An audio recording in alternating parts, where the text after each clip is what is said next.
The hiss of the cabin door was almost inaudible beneath the hum of whispered conversations, the polite clinks of crystal glasses, and the delicate rustle of newspapers, folded by men in tailored suits. But Damien Cole heard it anyway. He always heard the things most people filtered out. Seat 1A welcomed him like a throne carved from stitched luxury. Full-grain leather, adjustable lumbar champagne already poured, a sanctuary built for those who no longer needed to prove their presence, only confirm it. He didn't rush to sit. He never did. Instead, he placed his laptop case down softly, unbuttoned the single-top clasp of his coat, and scanned the first-class cabin with the eyes of a man who understood two things better than most patterns: and silence. Outside the double-insulated window, Zurich's early dusk settled over the runway in bruised gold and slate. Inside, the air smelled of aged wine, citrus perfume, and polished ambition. Damien, at 38, was no stranger to these spaces. He had sat at the table with kings. Literally, the president of Ghana once poured him coffee. The chancellor of Germany once asked him how to explain AI to her grandchildren. And yet the moment he entered cabin 1A of Stratus Air Flight 917, Geneva-bound first-class top tier, he knew it would not be the smooth journey he had calculated for. It was the glance, a flicker, barely a twitch in the face of the flight attendant, but Damien noticed. Becky Whitmore had been serving on Stratus's elite transatlantic routes for nearly a decade. She had the posture of confidence, but not born from professionalism, from entitlement. Her smile when directed at Damien was practiced, but cold, like someone offering a wrapped mint after a funeral. She acknowledged his boarding pass, gave him a nod, and then turned instantly, shoulders squared toward the white executive entering behind him. "Mr. Radcliffe, welcome back," she said warmly, her voice suddenly feathered with courtesy. "Your favorite 96 Dom Perignon is already chilling." Damien watched, then sat quietly adjusting the cuffs of his shirt. He didn't need the Dom. He had something sharper in his briefcase, and its edges weren't meant for drinking. Damien Cole wasn't raised for luxury. He was born in a two-bedroom apartment on the south side of Chicago, where the heat hissed like warning signals in the walls, and his mother's second job bled into her third. His first password-protected project was coded at 13 on a borrowed Dell laptop, powered by the flickering electricity his mother prayed wouldn't cut out. By 28, Damien had built the prototype for a quantum encryption system so secure it was quietly licensed by NATO. By 35, his company Atlas Quantum was ranked in Forbes's most disruptive tech firms. His success was undeniable, but it came layered in armor no one ever saw, because they weren't looking. He'd boarded this flight after months of negotiation with the European Data Consortium, headed to Geneva to finalize a $27 billion merger, a move that would allow him to redefine quantum-secure data across 3 continents and elevate Atlas from brilliant to immortal. And now, in Seat 1A, Damien waited for his meal, for his moment, for what he knew would come. Not because he wanted it, but because it always did. 25 minutes into the air, it began. Becky returned with a food tray armed no linen, no silver, no cover, no hint of elegance. The way she held it was almost clinical, like an offering to a stranger at the DMV. "I'm sorry, Mr. Cole," she said with the glossy tone of someone who wasn't. "We seem to have run out of the seared tuna and Bordeaux option. A system error, perhaps. Here's a complimentary sandwich, cold chicken and sparkling water." She placed it before him like a file dropped on a desk, then pivoted mid-smile to address the Radcliffe-Malcolm duo behind him. Damien's eyes didn't blink. He looked at the tray, then at the gloved hand that no longer lingered, and finally at the champagne flutes clinking behind him. 3 passengers. All white, all men. All receiving caviar and plated scallops with hand-paired wines and linen napkins. He picked up the sandwich slowly, unwrapped the plastic, smelled it. Bitter mayonnaise, wilting lettuce. Bread with the condensation of indifference. It was in every sense the economy meal. A chill passed beneath his skin. Not from the sandwich, but from the familiarity of the act. It wasn't about food, it never was. In the silence that followed, Damien opened his phone, not to tweet, not to call a lawyer, but to access Mira, the machine intelligence risk audit tool his company had built to scan inconsistencies in data systems. This wasn't a meal error, it was a human pattern, hiding behind a digital excuse. In under 60 seconds, he was logged into the passenger manifest. 2 names appeared in red: Becky Whitmore and Daniel Clean. He cross-referenced flight logs, behavioral markers, and interaction history from Atlas's private interface. a platform his team had quietly licensed to luxury service providers to study behavioral bias in AI-human environments. He read quickly. Flight attendant STA9035 Whitmore Rebecca Ann. Flagged twice for passive service bias. Internal note. Prioritize passengers likely to tip well. No. Disciplinary action. Case closed due to subjectivity of perception. Damien exhaled. His fingers hovered above the encrypted messenger app. To Layla Grant, subject, Flight 917, Red Echo Protocol, message. Bias confirmed, cabin lead STA9035, initiate a silent audit, timestamp. All behavioral anomalies, cross-verify service response time, confirm. He pressed send. Behind him, Mr. Radcliffe's voice boomed. And I told the minister if they're not regulating crypto, we're not investing. Laughter followed, glasses clinked. A perfume of arrogance filled the row. Becky's voice chirped, flirtatious and bright, another refill, Mr. Malcolm. Perhaps the moose as well. No one spoke to Damien. No one looked toward him. But his silence wasn't submission, it was calibration. He remembered something his mother once told him when he was 8 after being passed over in school for a computer science award he'd clearly earned. Baby, sometimes they don't see you because they have never had to look. So don't raise your voice, raise the data, make it undeniable. He smiled barely. Data was coming, and it wouldn't knock. It would enter with digital footprints, service timestamps, and audio-tagged micro-interactions logged in real time through the Atlas Aero Service Partner Program. Stratus Air had unknowingly agreed to it when they beta-tested Atlas's digital concierge equity metrics 6 months earlier. He just hadn't thought he'd need it. Not like this, not again. In seat 1A, Damien slowly unwrapped the sandwich, not to eat it, but to remember it, to log it. The sandwich wasn't food, it was proof. Like a digital breadcrumb, it would lead back to the source. And Becky, with her smile crafted in porcelain and prejudice, had no idea she had just served not a meal, but a verdict. The cabin's low hum was occasionally broken by the soft chime of service calls and the clink of utensils on porcelain. From an outside glance, Stratus Air Flight 917 appeared as serene the perfect example of high-altitude luxury, but in seat 1A, beneath the polished dirt surface, a seismic shift was already underway. Damien Cole sat motionless, eyes fixed not on the view outside, but on his smartwatch where encrypted signals danced silently in and out. The digital web was alive, and in its fibers a storm of accountability had begun to form. Across the Atlantic, thousands of feet below, Layla Grant, Damien's chief operations officer and longtime confidant, leaned forward in her New York office.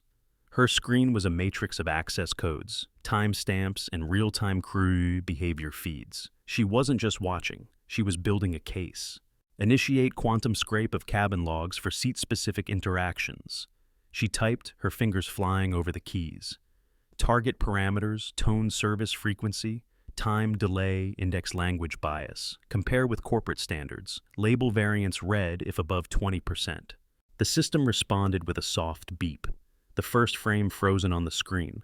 Becky Whitmore leaning over seat 2C with a broad smile and extended champagne flute.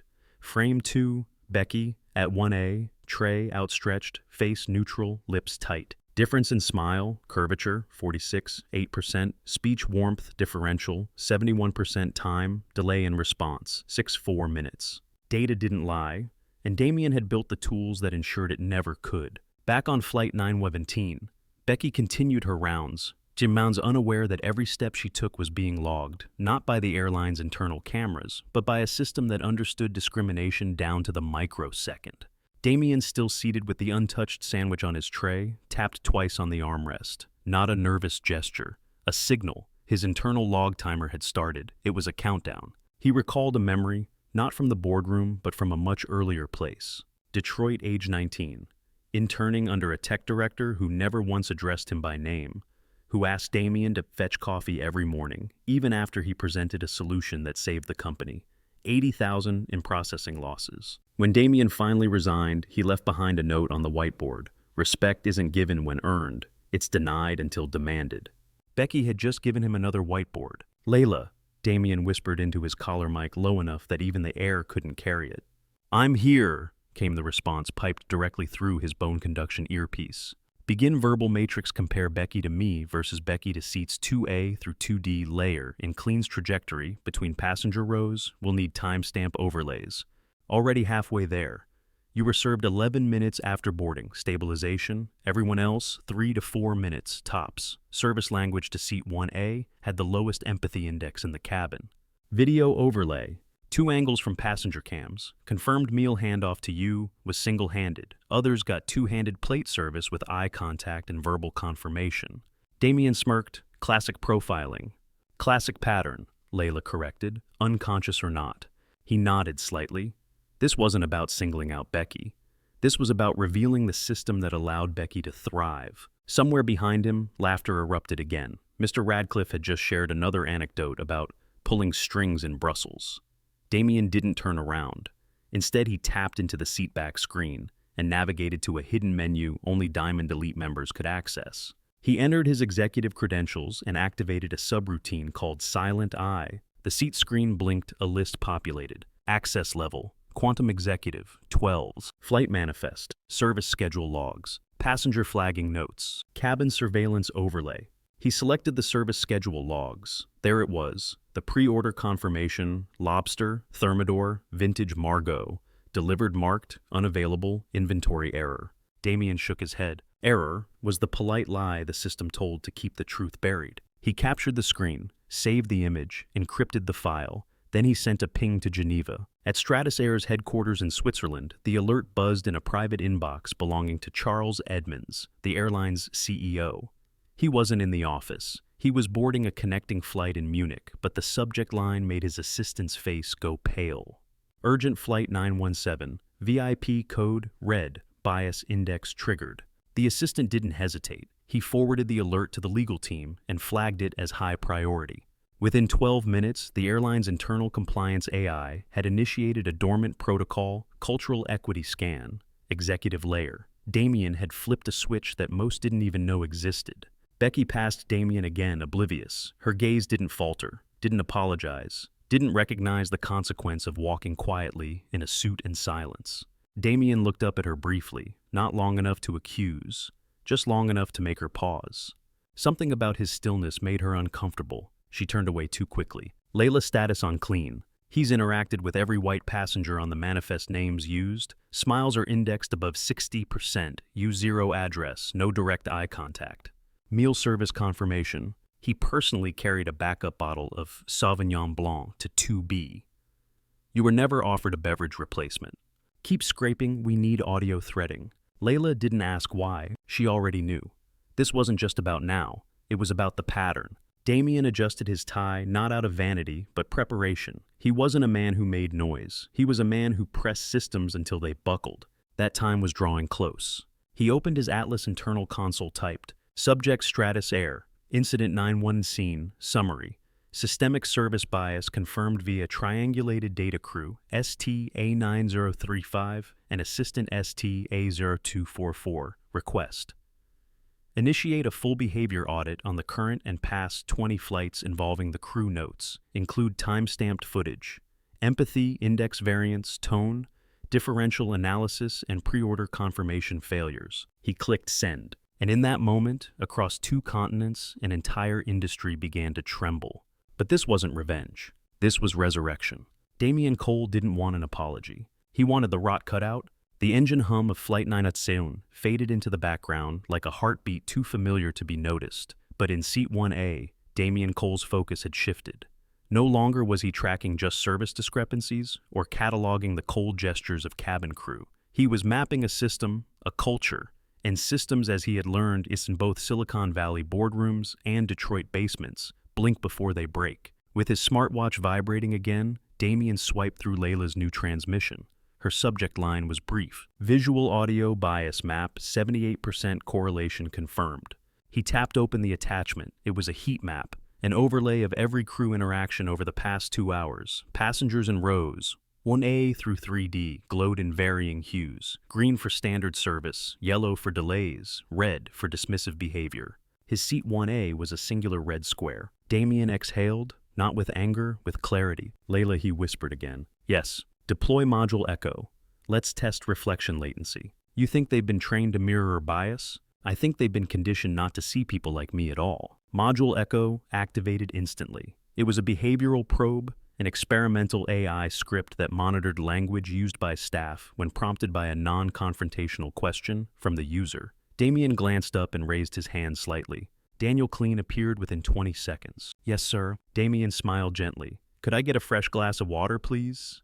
Daniel nodded. "Of course." Tone, neutral eye contact. 1-2 seconds, posture, closed. A few rows down, another passenger seat, 2B requested a refill of champagne.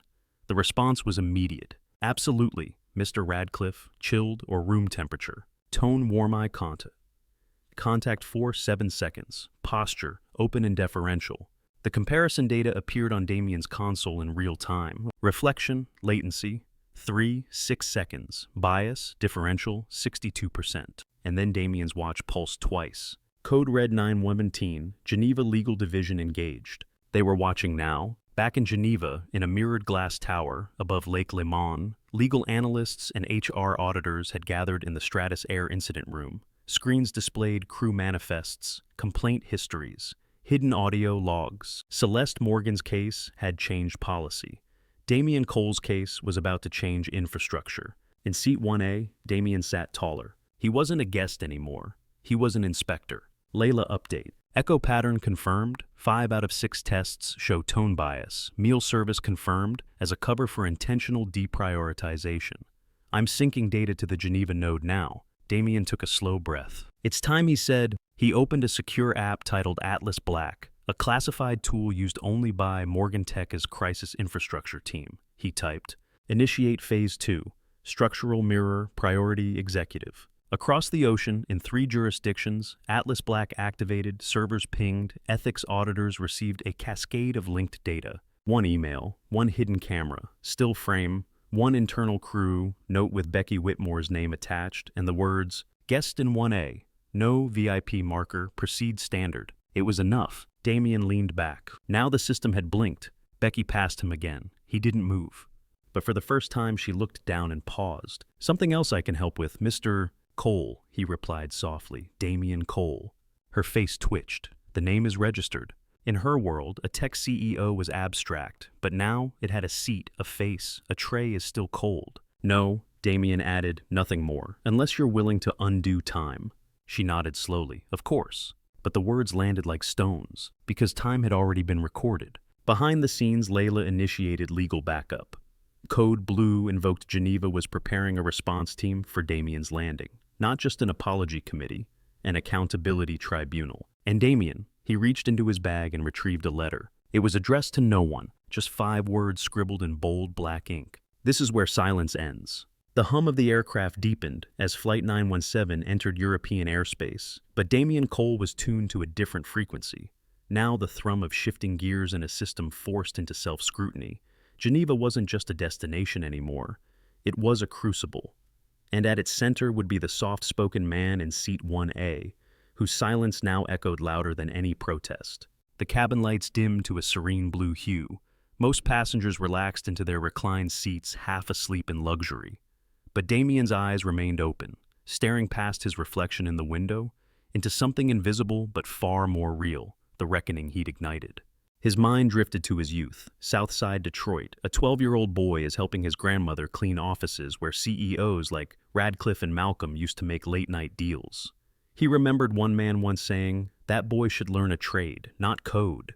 20 years later, Damien's algorithms secured the defense contracts that those same companies now begged to be part of. Layla's voice returned calm and clear in his earpiece. "Atlas Black data stream complete. Geneva Command Node received all packets. Stratus AI's ethics division is initiating a simultaneous compliance audit across 5 regions." Damien smiled faint and firm. "Give me a visual." His tablet displayed an encrypted link. He tapped it, and a full-screen image rendered the Geneva terminal's internal security grid. In one corner, a room was being prepared, long table video, recording equipment, 3 chairs labeled Legal HR and Compliance. A 4th chair was blank. That one was for Becky Whitmore. Damien zoomed in. Staff were shuffling documents labeled Flight 917 Incident Dossier. His own photo appeared on one monitor taken from his VIP registration file. No one had spoken to him yet. No one needed to. He was already speaking through code context and consequence. Then a new image flickered on screen. The passenger service feed time-stamped 47 minutes earlier. Becky was passing by with a tray of hot meals. Her eyes skipped seat 1A, followed by seat 1C receiving Chateaubriand and Chateau Margaux. "Layla," he whispered, "time to lock the chain." Confirmed dispatching encrypted timeline reconstruction to Stratus Internal Affairs and our legal team in Brussels. Chain of evidence now immutable. Becky still didn't know. In her mind, Damien Cole was still a minor inconvenience. Another overconfident businessman fussing over food. Another passenger who wouldn't cause a scene. But she didn't see the algorithms, the sensors, the pattern logs. And she definitely didn't see Geneva's runway getting lined with black sedans and dark-suited executives summoned in the dead of night. Back in the cabin, Damien closed his eyes, not from fatigue, but calculation. Everything had been done calmly, legally, invisibly. No shouting, no drama, but the system was already crumbling. His father used to say, "You don't pull down a rotten wall by punching it. You tap until the cracks show. Then you let gravity do the rest." This wasn't personal anymore. It was gravity. Damien opened a message thread on his phone. A single text was waiting from his assistant. Maya sent 2 minutes ago. HR chief just entered the Geneva protocol room. Video footage uploaded. The investor board is now alerted. Want to add the press loop? He replied in 4 words. Not yet. Let them sweat. Then, as if fate had been cued, the pilot's voice crackled through the intercom. "Ladies and gentlemen, we'll be beginning our descent into Geneva shortly. Please ensure your seatbelts are fastened." Damien placed both feet flat on the cabin floor, steady grounded. Becky passed again, still avoiding his gaze. He looked up. "Excuse me, Miss Whitmore." She turned a polite smile, plastered like old wallpaper. "Yes. Could you bring me that customer service feedback form?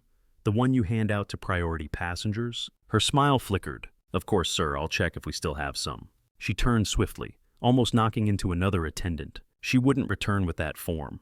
He knew it because a form meant documentation, and documentation meant accountability. But Damien had already documented everything. Minutes later, the wheels of Flight 9 was seen touched down with a shriek against Geneva's tarmac. A hush settled over the cabin. For most passengers, it signaled the end of a flight. For Damien, it marked the beginning of exposure. As the plane taxied to the gate, a vibration buzzed on his watch. Security checkpoint cleared, legal reception team in position. He stood, adjusted his blazer, and reached for his briefcase. He didn't look back. The aisle was still. At the aircraft door, 3 figures awaited. One was Charles Edmonds, CEO of Stratus Air. The second was a stern-faced woman from the ethics board. The third was a compliance officer holding a sealed envelope. Mr. Cole Edmonds greeted, his voice graveled with tension. "Welcome to Geneva." Damien nodded, stepping past the threshold. No need for welcomes, just accountability. Edmonds looked shaken. He had read the file. Becky Whitmore wouldn't exit through the front. She was being directed to an alternate passage where internal affairs officers waited with tablets loaded with video evidence. The reckoning had arrived, and Damien didn't need to say another word. The limousine waiting outside Geneva International was sleek matte black and unmarked. Damien Cole didn't ask who sent it. He simply stepped in. Inside, the interior smelled of cedarwood and leather, a familiar scent from his own office. Layla's voice piped through the private audio channel embedded in the armrest, full video archive from internal surveillance synced. The Geneva compliance team is now assembling preliminary findings. CEO Edmonds has been briefed. Damien didn't answer immediately. He stared out the tinted window at the gray sky rolling in above the Swiss hills. "When's the emergency board convening?" "In 40 minutes, you're the only external presence invited to observe. Only observe." A brief pause. "You're being seated next to Edmonds." Damien let out a soft exhale, half laugh, half sigh. They were terrified, not of him personally, but of what he represented. He tapped his watch. A new report surfaced. 42 prior incidents, 28 dismissed, 4 labeled unsubstantiated, 10 never even logged properly. All had a common thread: senior crew. All included passengers of color. All carried Becky Whitmore's name. The limousine turned into a subterranean entrance beneath Stratus's Geneva Tower. A steel gate parted. Damien stepped out, a silhouette of calm beneath the storm gathering above.